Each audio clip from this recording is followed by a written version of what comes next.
Hello and welcome to another tedious, life-draining episode of This Ain't No Game.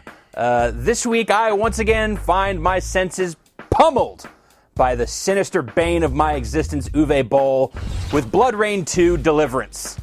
If you've been keeping up with TANG, I'm sure you'll agree that there's no arguing the fact that Uwe Boll's movies are categorically bad in virtually every facet of their execution. So it says a lot that BloodRayne 2 stands as one of the director's lesser films.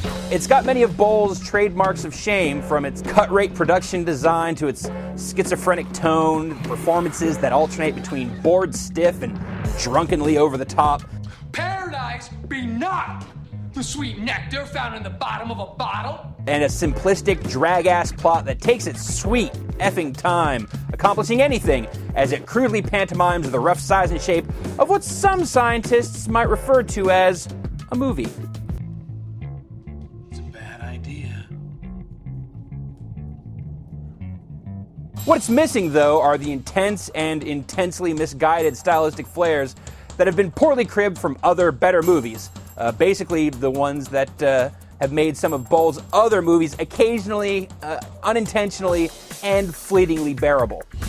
While the original BloodRayne movie used a vaguely medieval Eastern European backdrop for its heroine's sexy half-vampire antics, the sequel swaps out that setting for a vampire-filled vision of the American Old West. It also swaps out Kristanna Loken's grunty rendition of Rain for Natasja Malf, another high-cheekboned Norwegian actress/model of dubious acting ability whose other notable film credit is that of the purple-haired ninja Ayane in the Dead or Alive movie. She doesn't bring much to the role, but then again, the movie doesn't really demand much from her either. Despite playing what is ostensibly the lead role, this is a movie more interested in its Wild West setting than the character of Rain, or really vampires in general. As it played out, I got the very distinct sense that this movie is a direct product of Uwe Boll watching the Deadwood box set over the course of a weekend and deciding that he wanted in on the foul-mouthed cowboy action. Cocksucking cheap bitch.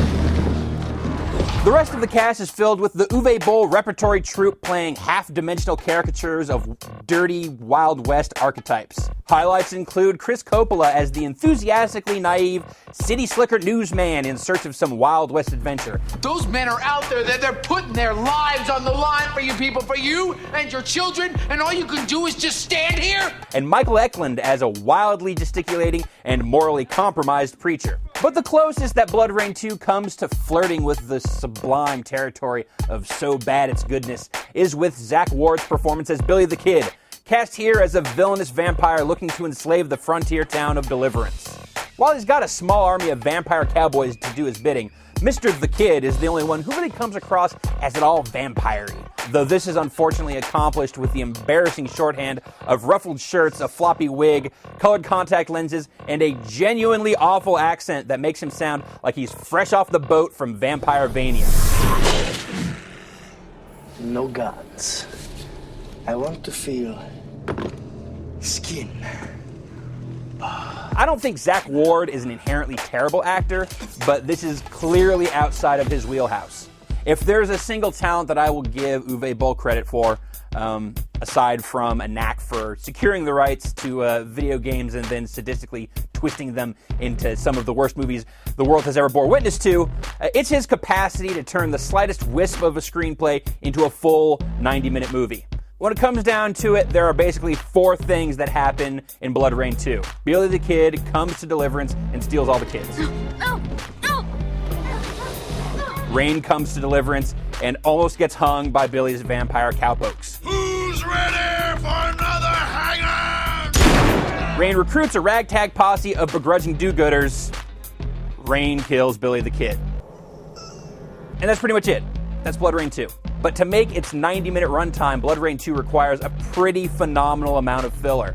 But rather than trying to develop any of its supporting characters or establishing some interesting subplots, the movie gets padded out with pointless, ponderous conversations, lingering establishing shots of the tax-free Canadian wilderness, non-sequitorial images of Indians in canoes, and loads of footage of characters getting ready to make their way to the next scene.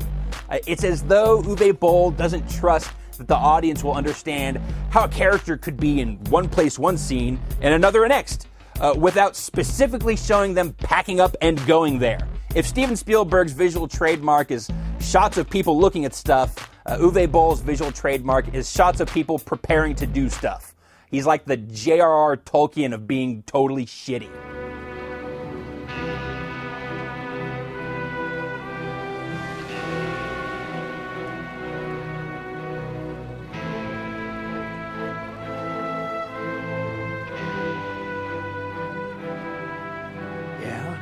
I'll admit that there's something intriguing about the underlying idea of combining vampires and a dirty, foul-mouthed revisionist version of the Wild West. But BloodRayne 2 accomplishes nothing of interest with the premise. I'm not sure which is worse, watching Uwe Boll whiff it on standard genre fare, or watching him screw up something with more unique potential. Actually, no. This is definitely worse.